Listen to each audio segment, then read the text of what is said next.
Hello, everyone. I hope you're now hearing me properly. So I welcome you everyone to this insightful discussion where we are going to embark on this journey, delving into groundbreaking PPP projects, reshaping the MENA tech, agriculture, and sustainable supply chain frontiers. But before we get down to the wire, here are a few checkpoints for you, which will be acting as the tools in this webinar. First, we need to note, you are noticing that at the bottom of your screen, you have both the chat and the Q&A option. If you have any questions, please ask them under the Q&A option. Surely our panelists will be able to respond to those. There is a dedicated Q&A session area that will be happening at the end of the webinar.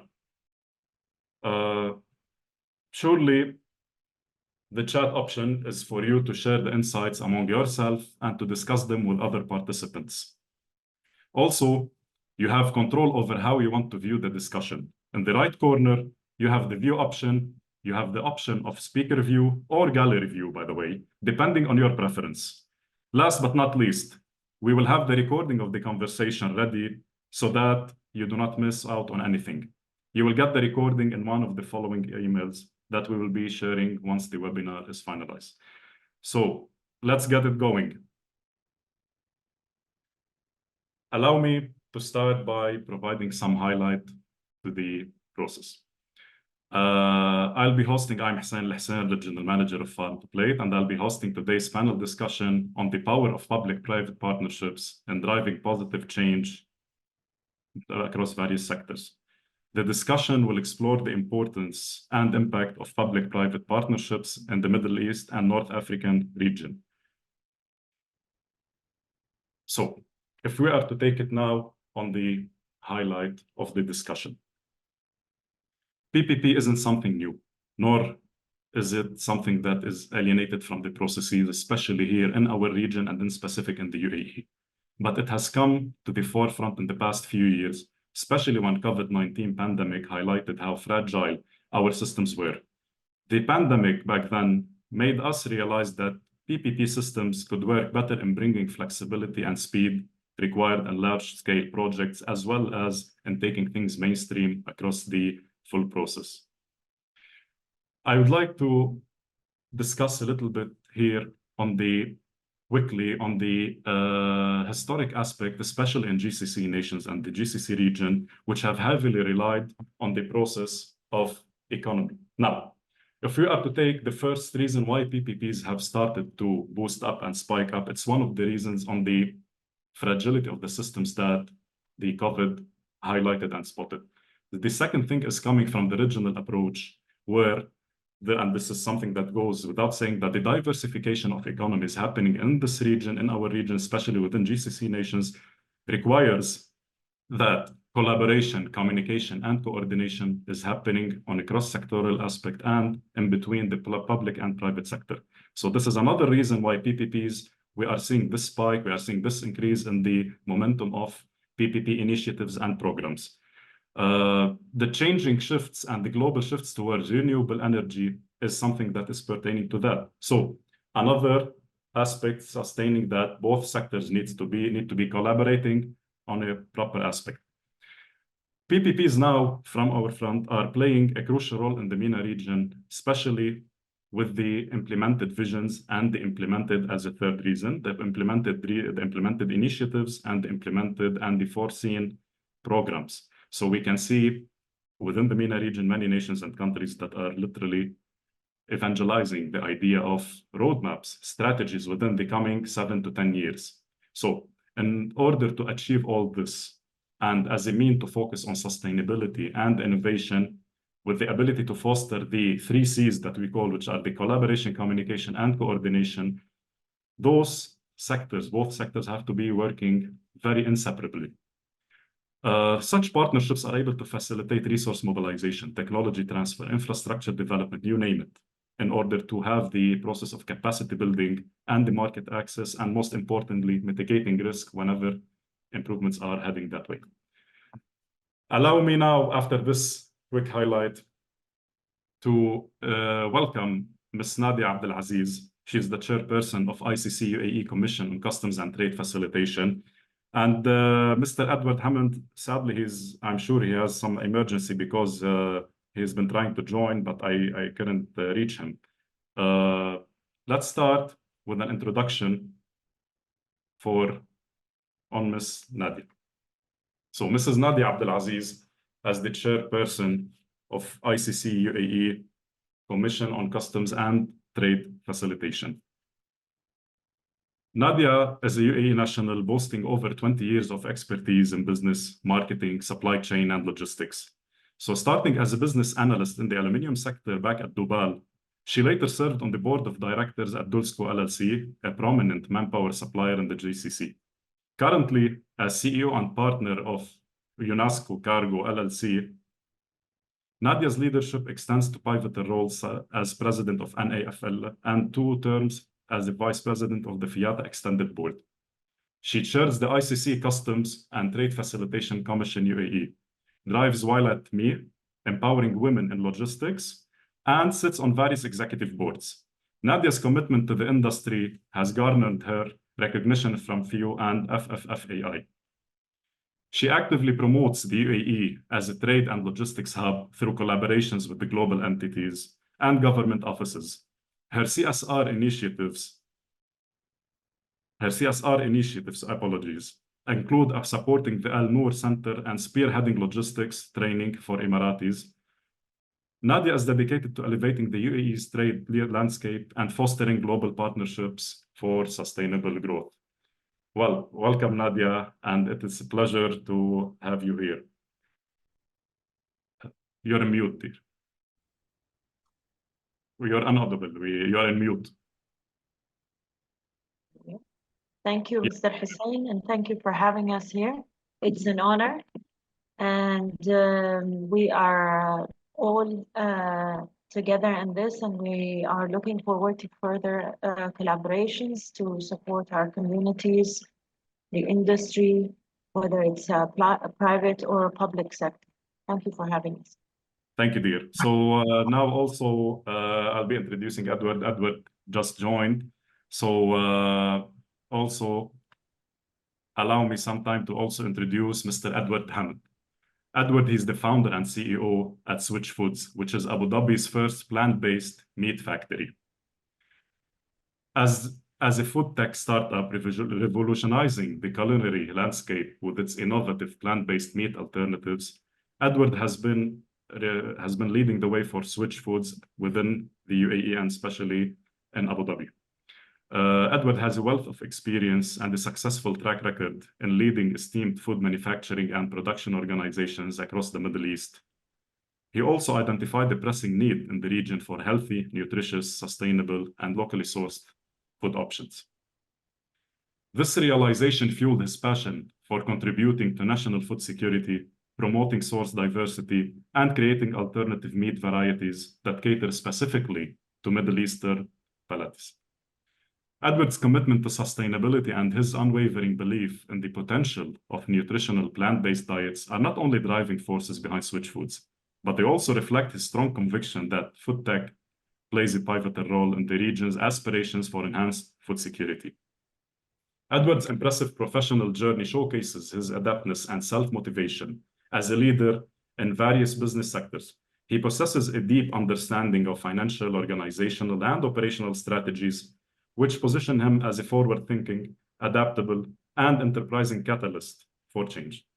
Edward has consistently demonstrated an innate ability to navigate complex structures and foster the growth of new entities.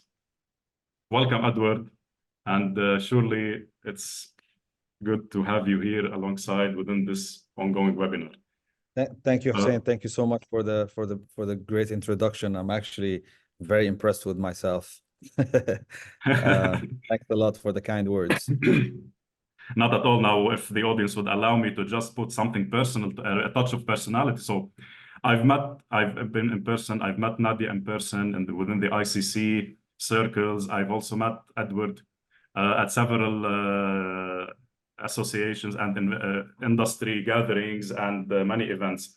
I have to say something, and I'm saying it now, this coming from a very transparent point of view.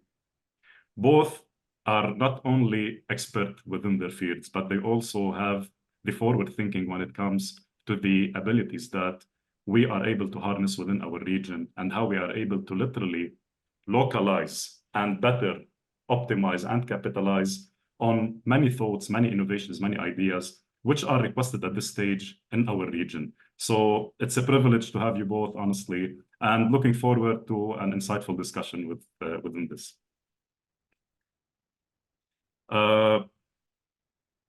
Allow me now, if we are able to start, so because in the time aspect, to start with the questions. So Nadia, are you open to starting with the questions now? Great, great. Yes, for sure. Great.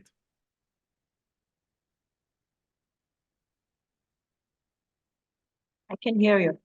Yeah, excellent. Okay. So allow me to start with the first question for you. From your experience with the international chambers of commerce, and especially on the customs and trade facilitation, what were the key challenges, or what are the key challenges and opportunities in integrating sustainability into supply chains? First and foremost, supply chains are, the sector itself is one of the most pollutant sectors that you can have.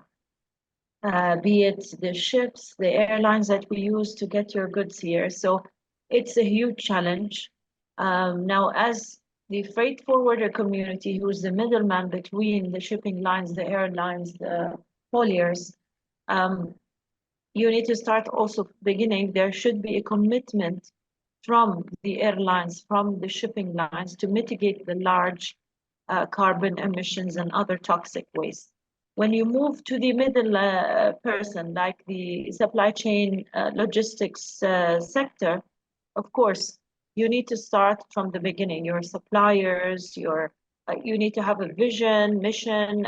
You need to audit your firm to know where are the areas that you can change to further become sustainable, being it your suppliers, your trucks, your staff vehicles, the use, the paper that you use, the even the staff, the mentality, the culture.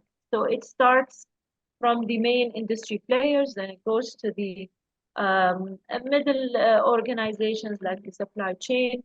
Within your organization, then you need to audit all the different parts in your organization where you can make a difference.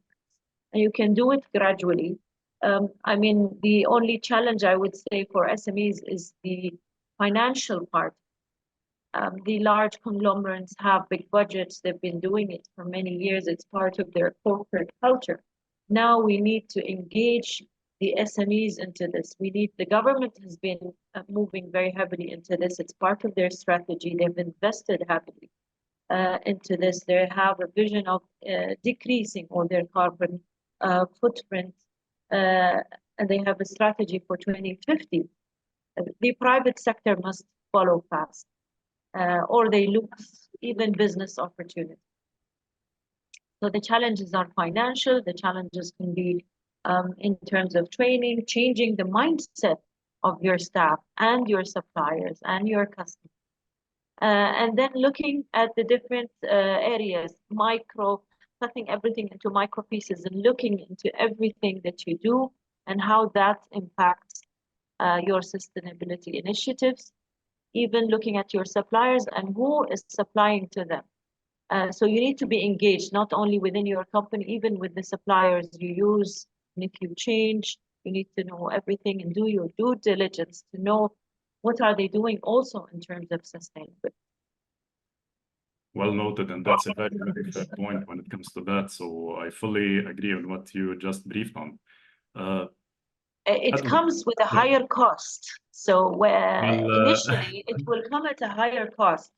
But if you look at where everybody is heading, the international organizations, global companies, government offices, they will be preferring to use sustainable organizations. When you are going to go for a tender, this is what's going to differentiate you from your competition. And it's not only being environmentally friendly to your community, but also as a business growth.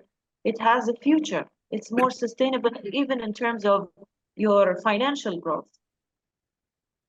It's a very fair point, and you mentioned the thing on the costing thing on the financials and commercials of that. So I do believe one of the pain points happening is on the ability to literally convert from being eco-friendly into efficient friendliness. So this is one of the questions that are raised, and I'm very sure many opportunities are there in order to tackle that. But still, this is still at this point a challenge, if not to say a pain point. Let me use a little bit of some terminology. So just quick question before I jump into Edward's stand on that. So are you able to think that this solution for this problem or for this thing is easily achieved, or shall it be a process by itself? I would say it's a process. Before I start working with big experts, I need to look at my roadmap. I need to look at my processes. I need to evaluate my processes and look at where are the areas that I need to change, restructure in order to be more sustainable, getting the experts involved, and then the engagements between the public, private, the experts from the field. As you know, in the COP28, we met companies who do the audits to make SMEs more sustainable and how to measure. So I'm already engaged with having MOUs with such companies and streamlining things for SMEs to help them mitigate the costs involved and be as sustainable, or at least aim to be like the global conglomerates and have the same mindset and move forward and be competitive in the market and differentiate themselves in a positive way.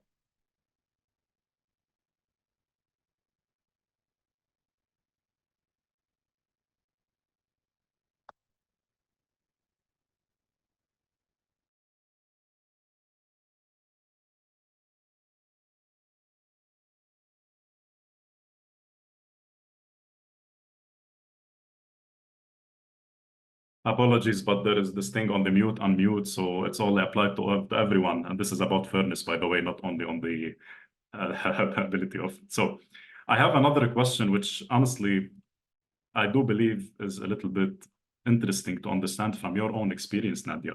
So speaking of public-private partnerships, which you just mentioned, speaking on all this aspect, the initiative, the program, how do public-private partnerships in the UAE contribute not only to sustainable development of the process or of the ecosystem, but also within the supply chains? This is a one. And how is ICC UAE supporting the formation and success of PPPs as a second one?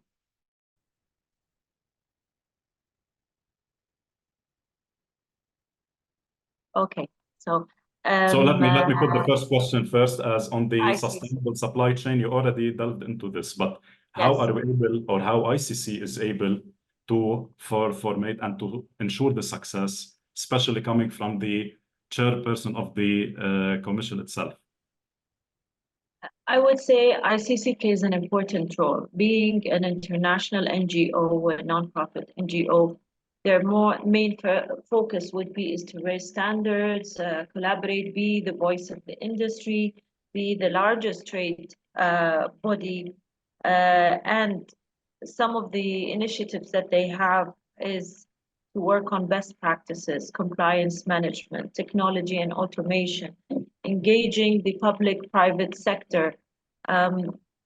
These are some of the things that they work on, and part of their best practices is working on sustainability, bringing together experts such as your organizations and others, and showcasing them and connecting them with the large as well as the SMEs in order for them to collaborate, work together, see how they can change their organizations and the structure in a positive manner to have a positive impact on sustainability. The second point is they are the key link between the private sector and the government, and they can raise the concerns to the government offices. They can work closely with the government to ensure that the Sustainability initiatives are in the right place, in the infrastructure being hard or soft, the IT technology to help in having sustainable projects in the country.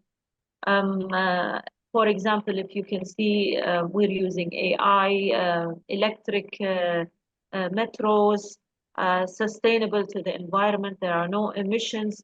So these are areas where the private public sector have worked together and made it successful. We have reduced the number of cars on the road.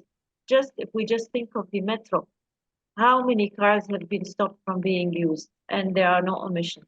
So a lot of these initiatives come from the private and public sector working together, executing projects that are good for the community and have less negative impact on the environment. Excellent, excellent. So this is really good. Jumping now to Edward. Edward, once again, most welcome, dear. Thank you, sir.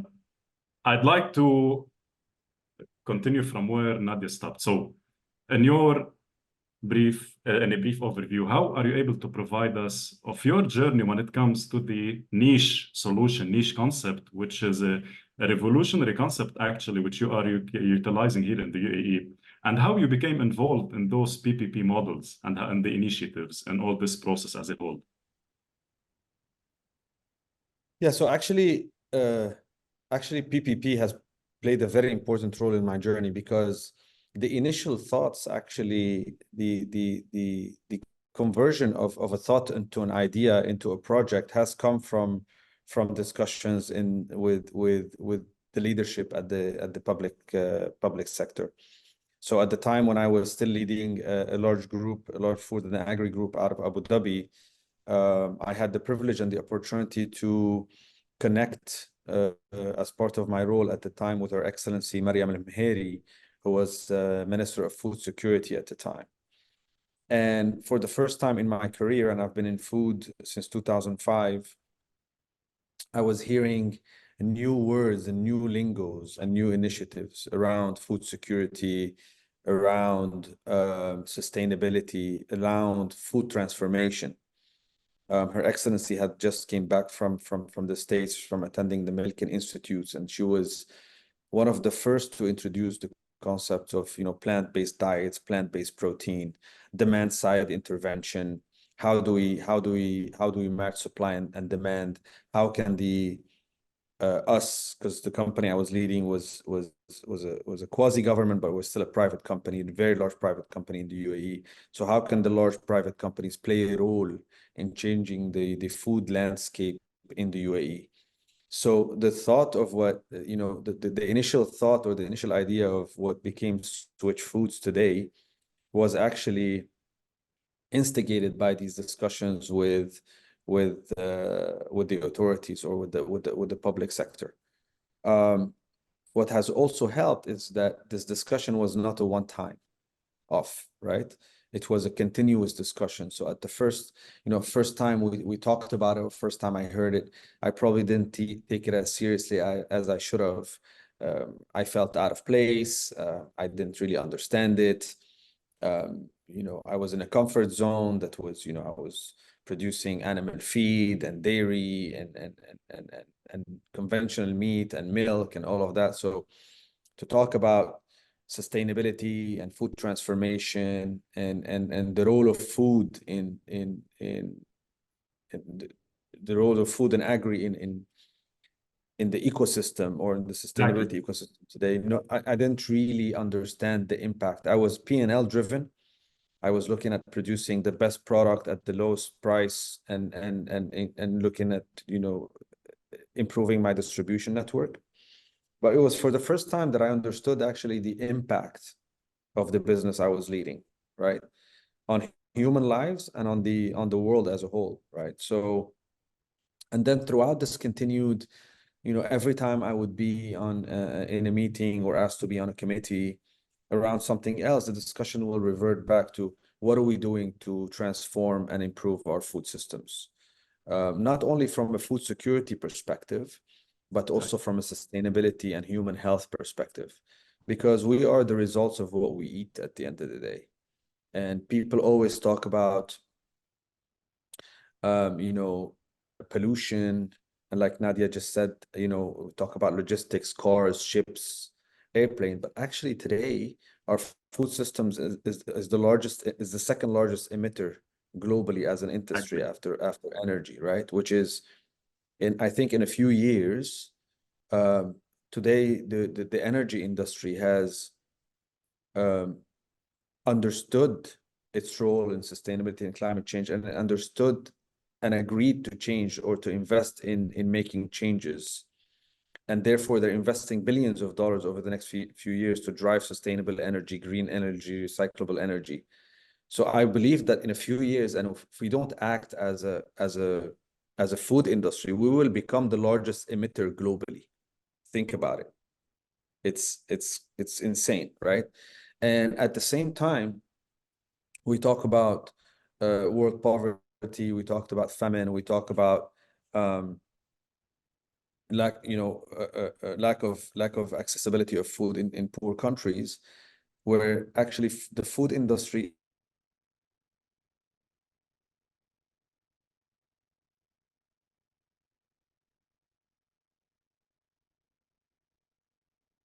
Edward? that's across the value chain. Yeah. So think about Sorry, we lost you for a couple of seconds. Yeah.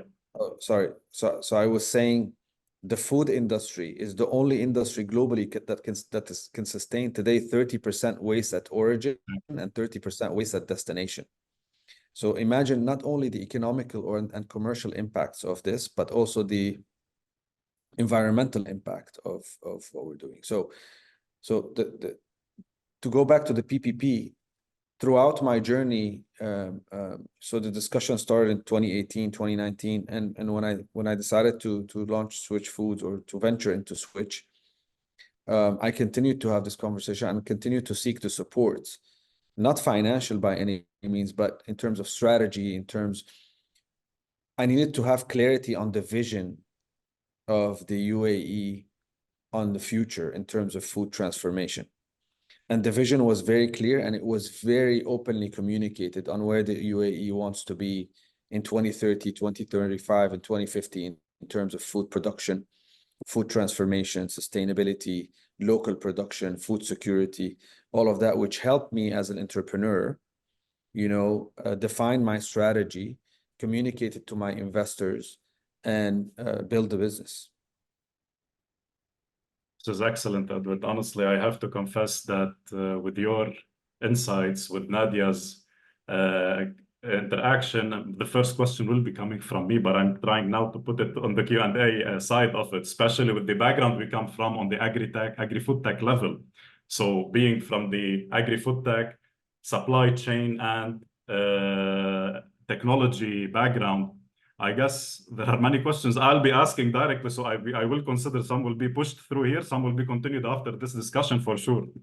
So I fully appreciate this answer. And again, you tapped into an area, onto the agri-food supply chains, into the agri-food systems worldwide, which is very challenging given all the details you said, from a sustainable, ethical, from commercial, and from the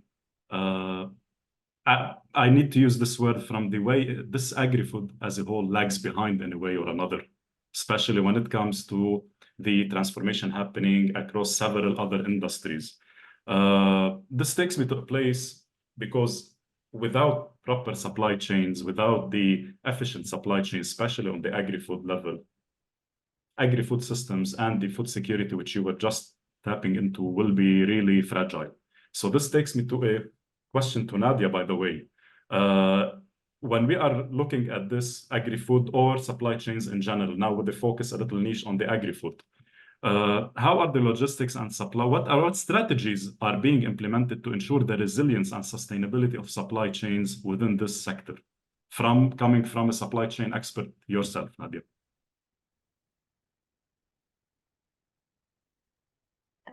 But basically, the strategy is coming from the private sector. The strategies from the private sector will depend on every business owner. However, there has been more awareness created by the governments, by NGOs within the UAE, to look at best practices, to engage the public and private sector in best practices, workshops, trainings, conferences, and bringing experts to the United Arab Emirates to really change the mindset of everyone, and to look at our businesses, even if they are really small businesses, how can we contribute in any way?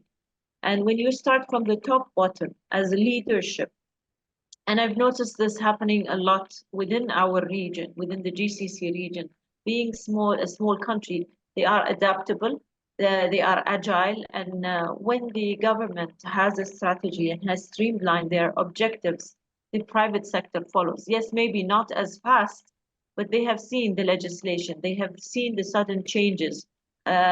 We had the legislation of not using plastic bags that are not biodegradable into the hypermarkets, and immediately I can see everybody has changed. People bringing their own bags, even to the petrol stations, people being involved, because they know that when the government says something, it's for the benefit of the community. They're serious about it, and when they say there is a change, it's going to happen. And we, as business owners, as decision makers, as heads of families, we will have to change. We will have to transform our lives. Kids are being taught at school. So even the educational system is being involved from a very young age. They have involved the kids in schools, and all the schools and universities, into sustainability. How can they be sustainable? So the mindset of the entire community has changed,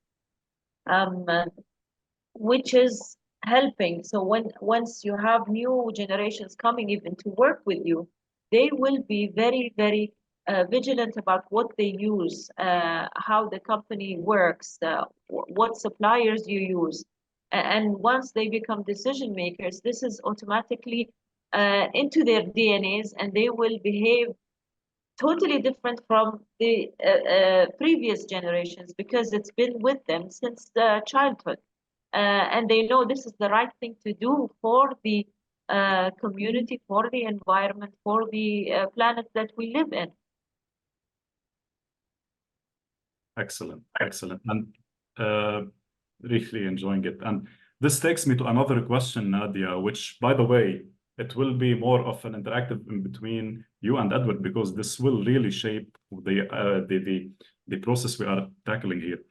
On the geography, on the location and the niche and the specific and the strategic location of the United Arab Emirates, be it from a supply chain point of view, when we are talking from your end, or from an innovation and technological and next-gen hub on Edward's front. So this will take us, how is this geographical location of the UAE playing its role on the supply chain aspects and strategies from one part, and to Edward's innovative and niche concept, which he is utilizing here.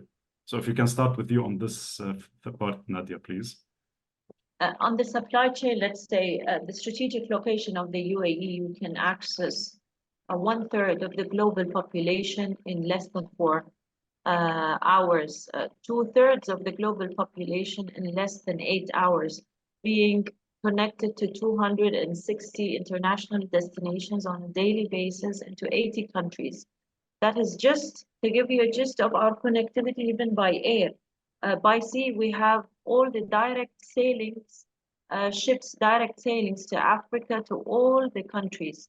And this is why, even by land, overall, most of the things we can deliver from the UAE to the neighboring countries, and the use of multimodal transport has been used to deliver, especially when we talk about food. Things can be delivered by air, trucked by land to the neighboring countries. Soon we have the rail. The rail is already up and running, and up to just before the Saudi borders. We have truckers working closely with Etihad Rail and Rail Direct, which is the container side of the rails, to deliver goods door to door into the major Gulf countries and beyond. From a connectivity point of view, we are doing very well.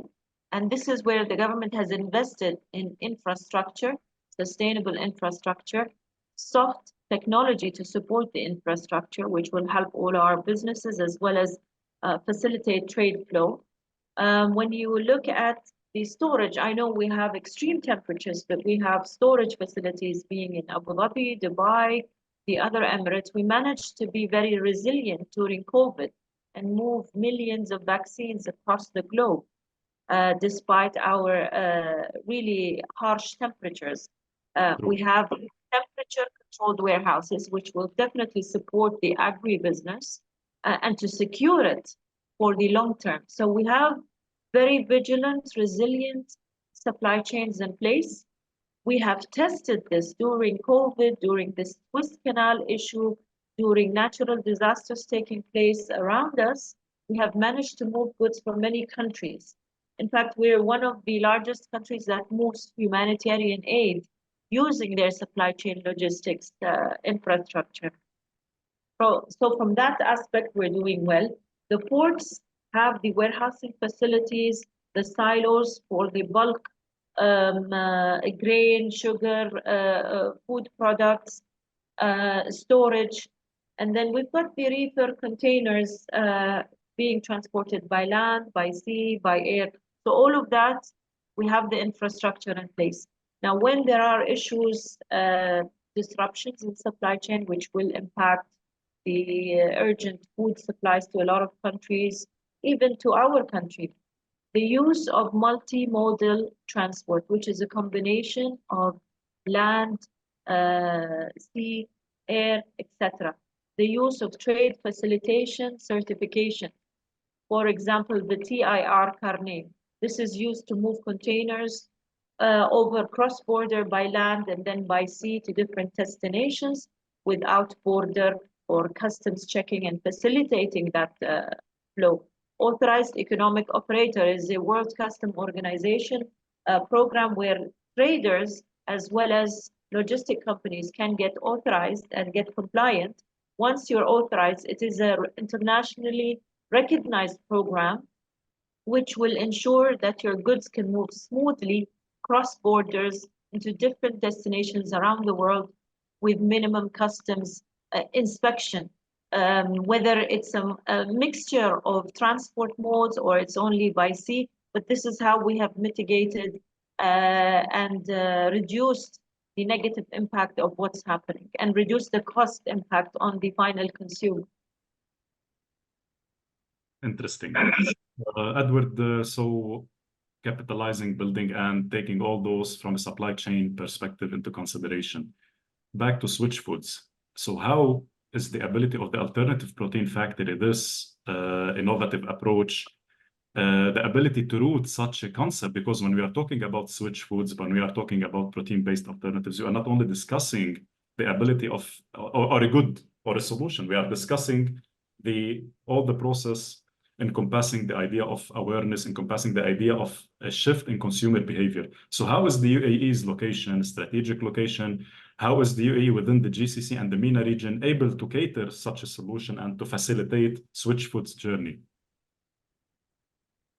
Yeah, so in the case of Switchfoods, I would look at the location differently than how Nadia looked at it from a trade route perspective. So for us, for any innovative product, you need three things, right?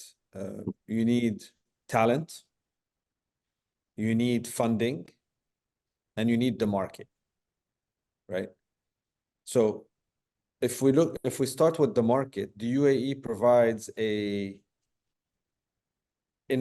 market that doesn't compare to any other market globally, with over 200 nationalities, with different ethnicities, religions, races, all of that. So it gives any product an opportunity to be tested across. It's like a test market, right? I worked in the past in my career with some of the best companies in the world, like P&G, for example, where they used to have cities in America that they call them test markets. Before they launch any product, they launch it in this city and they see how it does, how the consumer reacts to it, who buys it, who doesn't buy it, why not, at what price level, what price elasticity, all of that. So as a form of piloting it. Sorry? As a form of piloting. As a form of piloting. So the UAE Yes, it's not the largest country in the world. Yes, it's not as let's call it economically attractive as larger countries in terms of market size, but it provides any product the opportunity to be tested very, very well across different demographics. Now, the second aspect is talent. I think if we look at today where most innovation or the come from globally, whether it's tech or it's food tech or it's logistics or whatever it is, we cannot go without mentioning Silicon Valley, right? True. So what Silicon Valley did great is one, to attract talent, two, to attract capital, right? In terms of talent, I think the UAE has realized since 2018, 2019, and post-COVID, the importance of attracting talent to the region. And that started with many initiatives, including, you know, the golden visa, I can mention very clearly, the green visa, the remote work environments, because everyone globally, or most countries globally, are competing for talent, right? Today, I want to build a company, I can start it, but how do I scale it? How do I grow it? How do I bring in people that, you know, challenge what I know, add to my knowledge, add to the team, add value?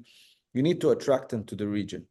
And what I noticed in my career between, you know, when I was recruiting people in 2017, 2018 from Europe or from the US in my old job, the proposition of leaving the UK or Germany or France to come to the UAE was not that attractive, to be honest. They didn't know much about it. The you know, work permit issues, the lack of visibility on the long term played a role. People, you know, in Europe and the US, they either grew up in where they are or lived for a few years, and they like longevity. So I think today the UAE has realized that very clearly and has taken many steps to encourage people to move to the UAE. So talent attraction has become a lot easier. Today at Switch, we have at least 3 senior staff, whether it's R&D, quality, nutrition, that have moved in from Europe, and another one from the US that comes and goes on project basis. So that has made it a lot easier. The third aspect, which is I think where we still lack a little bit behind, is the venture funding. So today, any innovation needs people to believe in it, right? There is no market sizing, there is no study, you cannot give data. When you talk, you know, when I finally decided to raise money and venture with Switch, people were asking me questions like, how big is the market? How big is the category? What are the consumer behaviors? Where would you sell? Well, we were looking at a category that had the wrong product market fit, right? Because we had generic imports, you know, from the US that didn't attract local consumption habits or local consumers. And we had a price point that was very elevated. So using this data was not fair for me and would portray a negative image about, and would have stopped the project right then and there. So our idea, or my thoughts or my discussions, were always about, okay, what if we had the right product market fit, right, at the right price point? How would this category change then, right? But for that to happen, you needed funding. So the first round that I raised, or the first 2 checks that I raised, were actually from the US. I didn't know that, by the way. This is the first time. I'm sorry? I wasn't aware that it was from the US. Yeah, so the conversations in the US at the end of, I think it was at the end of 22, beginning 2023, the idea of venture investing was a lot more mature than it is here, right? Here we see the big deals, the big government acquisition, the big government investments, but we still lack on the small. Everybody talks about the Googles and the Teslas of Silicon Valley, but no one talks about the hundreds of companies that were very highly funded and died, right? So you cannot have one without the other. You can't have all your projects go, work, give you the 10, 20, 100x, right? But you have to have the patience, and you have to have the maturity to invest in venture projects. So what happened then is, in conversations here in the region, they were still about, how big is the market? How do you size it? What's your business plan? How would you? In the US, the conversation was about you as a founder. What is really your track record? What have you done in the past? How have you managed business in the past? Then obviously the region, since 2022, US funds were looking to invest in our region. They liked our region, right? And number three was actually the business model that came last. But the biggest factor in my journey was what I learned throughout this journey, because this is the first time I raise capital for a venture, is that the mindset around venture investing and the ecosystem has to be there for innovation to be able to pivot and move forward. Very insightful indeed, especially you touched on a nerve when it comes to the well-governed funding, let me put it this way, the governance of funding. And as you saw, again, this is out of perspective. We are seeing lots of VCs, we are seeing lots of family offices, HNNWs, WIs. Many people are just jumping on the wagon of investment now, but to what extent is this funding being governed? To what extent is it able to sustain and to be consistent with the ideas, exactly what you were mentioning? So this takes us to one of the questions, which I think is a shared question amongst us all. So provided all those givens that we were able to discuss from a supply chain front, from the innovation and the next gen foods and the next gen ideas affecting and shaping our agri-food sector, how will technology be playing part when it comes to utilizing and capitalizing on its power, especially in our region, especially in the MENA region?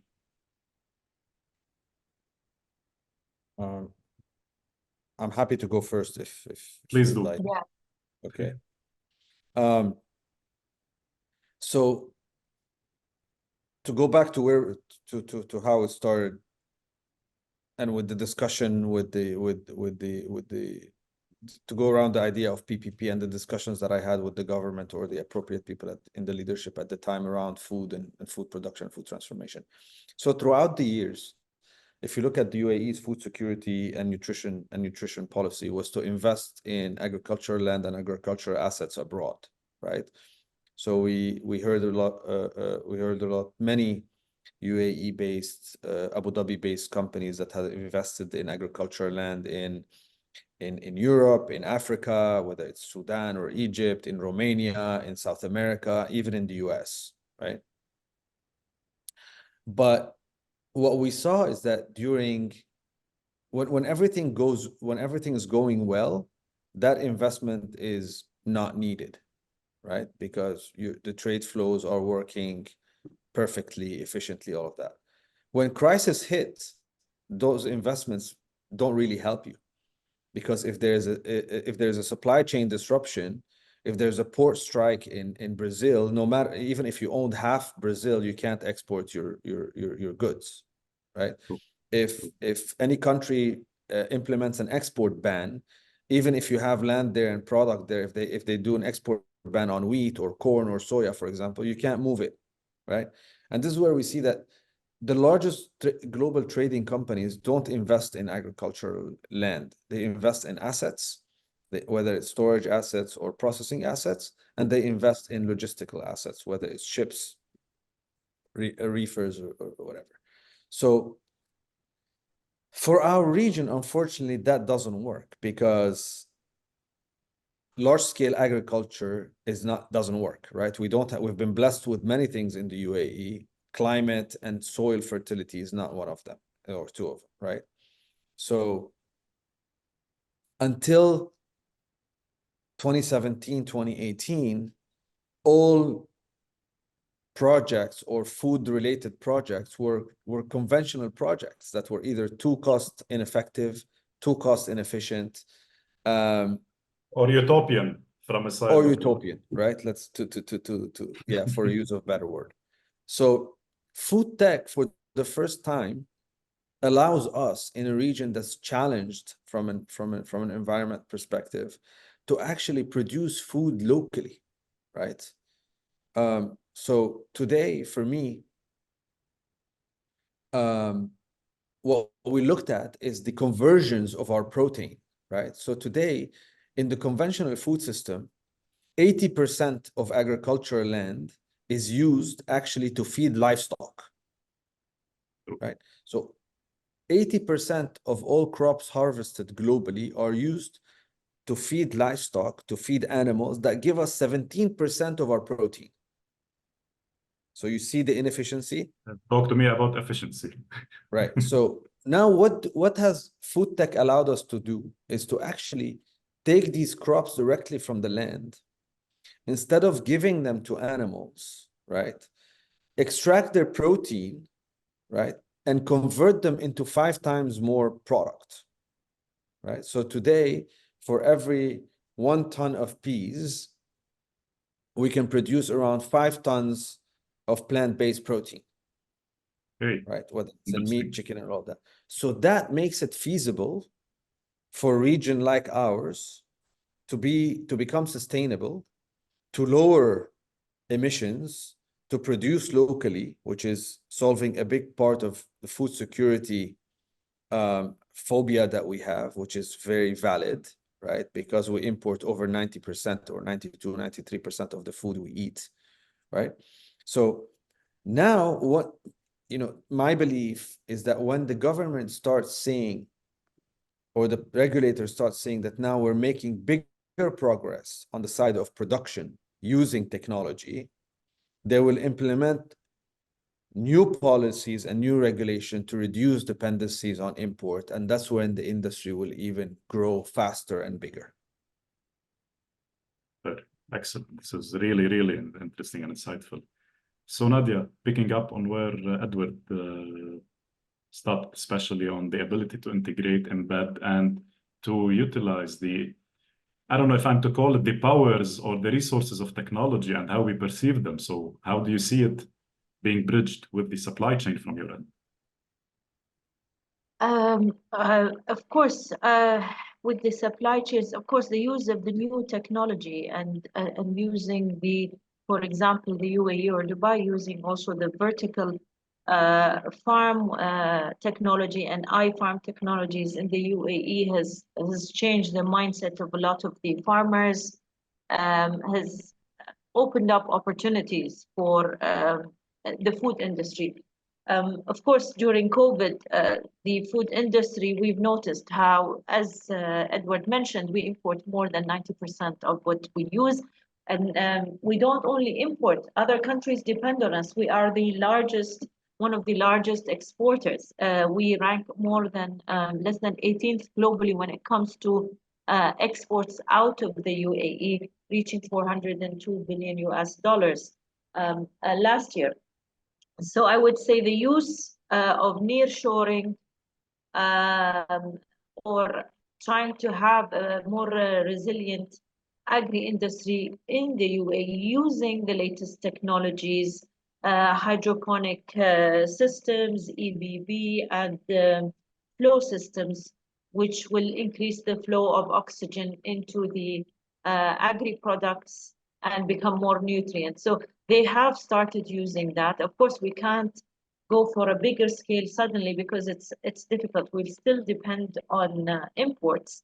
But we have created partnerships with many countries, SIPA agreements with many countries to ensure food security, to ensure the trade corridors and the infrastructure to move these critical kind of foods into the UAE is very smooth. One of the agreements is with India. India is our second largest trading partner. We have SIPA agreements. We have SIPA agreements with Kenya. A lot of these countries are huge when it comes to agri-products and food products, spices that we import. Trade agreements, resilient investment into infrastructure that is compatible to bring in these products into the country, the temperature controlled reefers for the air, sea, etc. Also the use of the latest technologies in the UAE to grow more crops, to grow more healthier crops, nutrient crops, and using and leveraging on the latest technology. So this has not been the norm in the past, but there is huge focus on that. There is huge focus on food security. So definitely, the government will be focusing more and more on the latest technologies and more collaborations with experts such as you guys to bring that to the country to ensure and reduce the risk on dependency on other countries when there is any disruptions into the trade industry or the supply chain industry. And we depend on imports. We import more than what we export. Fairly said. So allow me, I know you guys are having a tight stop loss on the time, so I'll jump into the Q&As now and pick a couple of questions. So if you allow me to start with Dr. Delphine. So allow me to introduce also Dr. Delphine. She's joining us from Qatar now. She's the Food Security Advisor, Ministry of Municipality back in Qatar. So with expertise France also. I hope you're doing well, Doctor. First, she asked a question to you, addressed to you, Edward. So Switchfoods is located in KZad. To what extent do KZad and public authorities provide support? And in your opinion, what kind of support is vital for the future of the company? Yeah, so KZad, so first of all, we chose KZad because of different aspects. One is the rental rates. So they provide subsidized rental rates on long-term agreements, so 10 years and above. So that has played a very, very important role. A second, the availability of utilities, right? So our access to electricity and access to water. We need obviously we're an industrial factory, so we need largeable electricity load, and they were able to provide that easily, same as water, utility connections up to your factory door. The third is they provided us what I call quick to market access. So they had ready built facilities, core and shell facilities, right? That you just needed to come lease them for long term, of very, very high quality, as I said, with high electrical loads and high and very good water connections, where you just needed to come in and obtain the permits for the fit outs and for your machine layouts and all industrial permits. But that decreased your time to market by about a year and a half, which is very important for a startup that is burning cash on a monthly basis. So we were able to go to KZad, find a state-of-the-art core and shell warehouse, lease it long-term at very, very competitive rates. Didn't have to worry about electricity or water. It was already connected, because that's a hassle for many of us that's on the call that have built factories before. So all of that grunt work was already done for us. We were able to just come in, have our plans, obtain the necessary permits. So the ADDC, the water was all done and dusted. The road infrastructure was great. Waste infrastructure was great. So all of these things that an investor or an entrepreneur doesn't necessarily think of when they're building their company or starting their strategy. You don't think it, am I going to be able to have the right electrical load connected to my facility, or am I going to have access to clean water, all of that? But really, those play a big role in making or breaking any investment.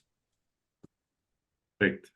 Once again, thank you, Doctor, for your interesting question. Again, you are getting this insights. And what's very important, if I may add, is that it doesn't stop then, but the authorities, whether in KZad or any other industrial zone in the UAE, because I worked in Jabal Ali before in the IC, they're all very responsive. They want their tenant to be comfortable. They want their tenant to be happy. So our project or our area was new in KZad, and we had minor issues here and there, but the authorities were very quick to solve it. They're very responsive all the time. Lovely. Nadia, I honestly have a big question for you, but I'm trying to rephrase it now in a couple of sentences. So the ethos of this question goes beyond the academia awareness and how PPPs are able to shift and take sustainability, or whether on the supply chain, especially on the carbon footprints, on the greenhouse gas emissions, and have it into the grassroots level, starting by schools and academia. So what initiatives can be done at this stage, especially coming from an industry expert yourself? What's the ability to ramp it up and to simplify it into having it integrated within probably the academia? Of course, yes. Into academia, I can give you an example. For example, Heriot-Watt University has been participating in COP28, has had seminars, workshops, and brought people from around the globe who are working on sustainability projects, pilot projects that need also funding, but successful projects that are showcased. So they have a full hub just showcasing corporates that are working on sustainable projects, and this is open to the students, to the public, to business owners, as well as the government. University leaders, heads of the programs, increasing also sustainability programs into the universities, into schools as part of the curriculum would make a big difference. Even us as an NGO, as part of our trainings, to increase the awareness on this topic, we will have to engage more and more people from the private sector to come to these webinars, to come to these workshops, to further engage them and give them the right tools to start and engage them with the right suppliers, bring the suppliers up to them, and then they decide, is it within their budget?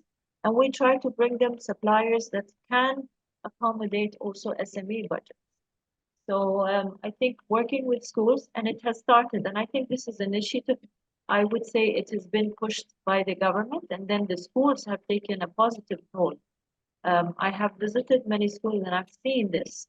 And kids we don't underestimate them. They are very much aware about this.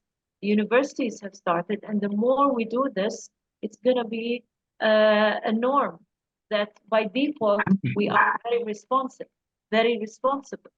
And this is the right move ahead. And this is the sustainable way ahead, at least to change everybody's mindset and behavior in a positive manner. And then it depends on the budgets and the corporates who can give subsidized rates to SMEs to start. Great. I actually would like to also build on what Nadia said in terms of schools and universities, because I see also a question. I don't know if this question was the question from Christy as well, that you was the same question, actually. Yeah. Yeah. So in our experience with schools, as you definitely know, schools offer food in their canteens on a daily basis. True. And we hear all the time about foods trying to become more sustainable. Their students demanding the school to be more sustainable, to offer more sustainable, locally sourced foods. However, what we noticed is that most schools and universities outsource the catering to catering companies, regular food catering companies or caterers. And they very easily, when we approach schools and say, listen, you're asking for meatless Mondays, or you're asking for sustainable Tuesdays and all of that, where you look at your foods that you're offering in your cafeterias or your canteens, it's all unsustainable, unhealthy, all of that. And they tell us, yeah, we understand. Oh, you have healthy, sustainable foods. Please go talk to, I don't know, this catering company or that catering company. I think the schools and the universities can play a much bigger role and much more important role in actually instructing their caterers, telling them, hey, we want, plant-based increase in our canteens. We want local source food increase, the percentage increase in our canteens. We want sustainable foods increase. They can actually impose their terms on the caterers in order to make their proposition a lot healthier and more sustainable for their students. So they can't just go off and say, hey, this is the caterer. No, the caterer will do whatever you want to do. So, and I've had these discussions with many school principals, with you know, boards and all of that, that yeah, you say you want to do that, but you gotta, you know, just like around COP, there was a very big, you know, discussion about COP gave guidelines that they would like to increase the amount of plant-based food, but not necessarily in structures. But when you tie it to remuneration or rewards or payment, then people start taking it seriously. So I think there's a big role for schools and universities to play on that front. Excellent. I fully agree. And it will always be on the academic level to take things and to ensure that the focal point will be those students and the change happening within 10 to 15 years from now. I honestly have an interesting question coming from Reem Al-Khatib. So Reem, I think she left. She's into another meeting. Reem is the donors relations specialist at UNICEF headquarters. So the question is addressed to you, Edward. Her question is in regards to venture funding and the I still have to answer it if she left? Yes, we do, because this is a recorded session and we need to share it with her. Okay. I'll hear you out. Yeah, so it's a quickly. I know, guys, we are already beyond our time, but I'll try to make it quick. With regards to venture funding and the importance of food tech and agri-food transition, totally agree that UAE is the best market for testing. So how are the best practices implemented in or reflected on underdeveloped countries who would need more awareness and are undergoing crisis despite having higher number of farmers? Is the vision of Switchfoods considering its expansion to other poorer countries in the MENA? Yes, absolutely. Absolutely, 100%. And I think the question is very on point. So today, rightly said, plant-based meat or plant-based diets, whether it's on the dairy side, still remain a niche product today. You need the awareness, you need the education, you need the drive to consume them or even incorporate them into your diet. So at Switch, we don't ask people to become vegetarian or vegan, or we don't ask them to change their lifestyle. All we say is that, look, we're providing you a very good product that's first of all delicious, sustainable, and healthy. Just give us a meal a week or 2 meals a week or 2 meals a month, right? See how you feel on those days when you consume Switch. See how much better you do for your body and the environment. So, but this, like I said, needs the education, takes time. In poorer countries around the Middle East, Africa, the consumer doesn't really care. They just want to fill their stomach. That's their number one objective. Right? So I lived in those countries. I know how people think. They don't have the luxury to think how sustainable the product is, or how healthy it is, or where it's coming from, how it tastes. I mean, taste is the only thing that they will pay a little bit of attention to. But at the end of the day, they need to feed their hunger, right? So at Switch, we have you know, we're working on another project. It's another fighting brand within Switch that is actually a low cost. Yes, a low cost product. It's as healthy, right? As sustainable, but with a lot less, not a lot less. We don't put as much importance on the aesthetics or the cooking method and all of that as we put on our base product, right? Because it's gonna go into mostly labor camps, you know, refugee camps, low-income countries where aesthetically people don't care. As long as it's providing them the protein, it tastes good, right? And it fills their stomach. That's what they're looking for. And if we can provide them that, right, we would have achieved our objectives. And we take that very, very, very seriously. And that's how we think we need to move the category from being, you know, niche to becoming mainstream. Very, very insightful. Okay, so shall we take the last question now, or you guys are on a stop loss, or I'm okay. Nadia, because this question again is a short question. It will be more of a short thing. So allow me to take it from Leia. Leia, she's a public. She's into the public-private consultancy and the policy governing and shaping.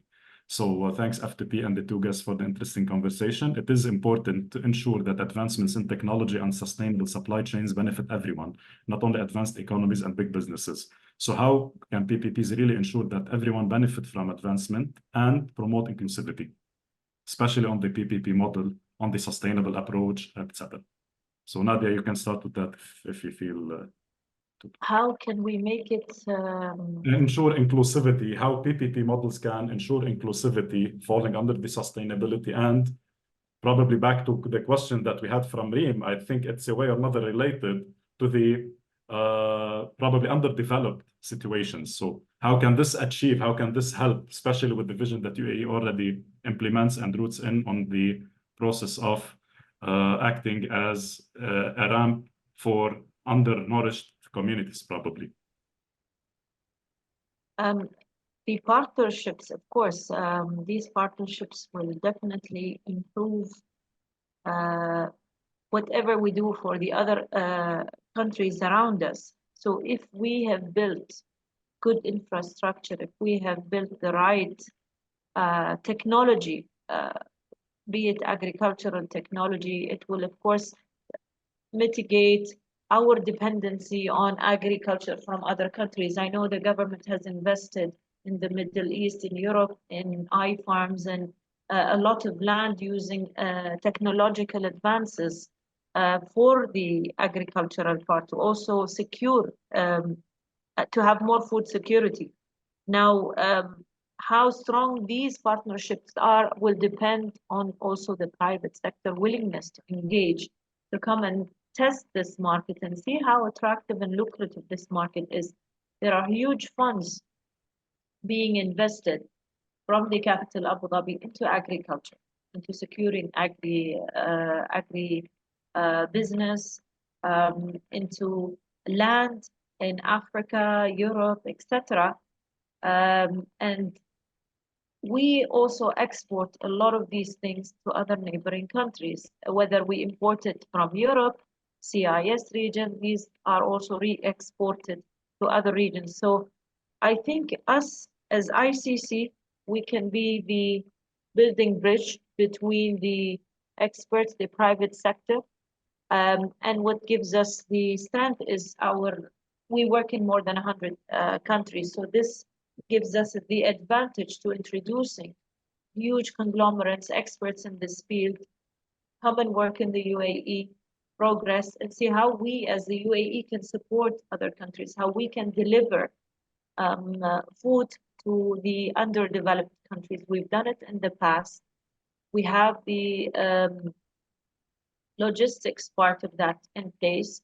We have the trade relations, which makes importing goods from countries with heavy agricultural business to underdeveloped countries very successful because we can bring the cost down.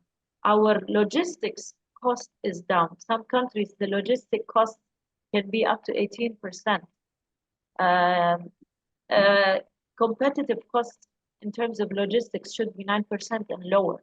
So our logistic cost of moving goods from outside to the UAE, re-exporting it back to other countries is quite low, gives us a competitive advantage.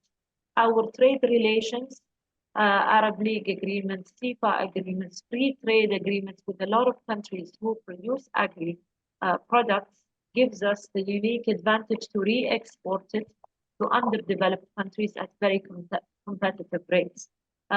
So trade, technology, government support, and public-private sector engagement is crucial.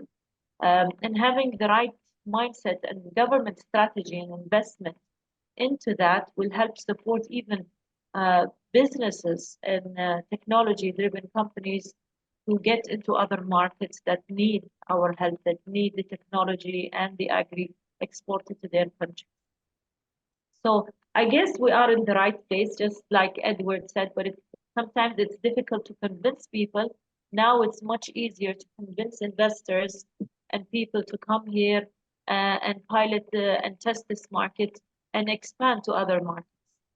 So our relations with other countries, our relations in terms of having UAE brands, they have built a nice reputation that has been acknowledged in other countries, that when you have something made in the UAE, people expect a certain standard. And this also helps us to sell our products to many markets being developed or underdeveloped. Well said. Well said. Anything to add, Edward, from your side on this point? No, I just want to be brief for the sake of time and efficient. So one thing that I would add is what PPP can help and do immediately and as an action plan, other than all the long-term projects like Nadia suggested, is many. Most people know, and it was suggested on the call earlier, that the UAE is one of the largest donors globally, especially of food. So if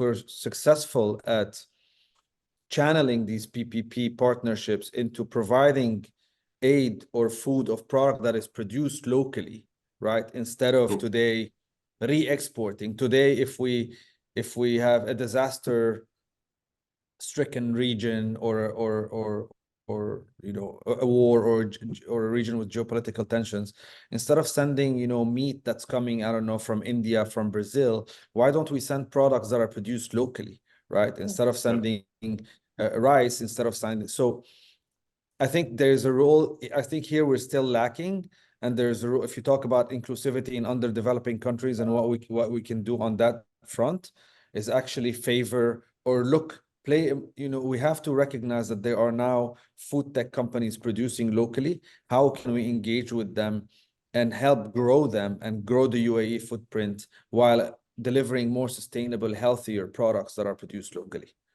Lovely. This is really, really interesting, guys. I'm really interested, and I'm very sure with the level of participation happening, it's really interesting. But sadly, the link will expire in 5 to 7 minutes, actually. So I need to wrap up now. I knew this was going to be a very insightful journey, but I didn't know that it will be this much interesting. So I really thank you, Nadia and Edward, for your participation, for the insights, for everything that you just provided. So I do believe that everything that's been stated can really act as a springboard for several program solutions, initiatives to be taken into consideration when we are discussing and tackling such topics.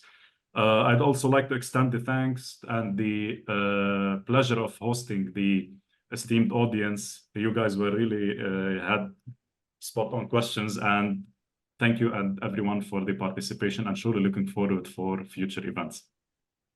Many thanks. Thank you for having us. Thank you for everyone listening. Mr. Hussein, I look forward to having more and more engagements with Edward and your company, and taking that to the public and creating higher awareness on the products that you have, because it's very interesting. It's really interesting, and thank you for sharing with us your feedback on KZAC. Thank you very much. We deal very closely with them, so if there is anything that we can do to support also from our side, we'll be more than happy. Thank you very much. Thank you. Thank you again. The ability to work all together. Thank you, dears. Have a lovely day and the weekend, and Ramadan Kareem to everyone. Thank you. Thank you. Guys. Bye-bye.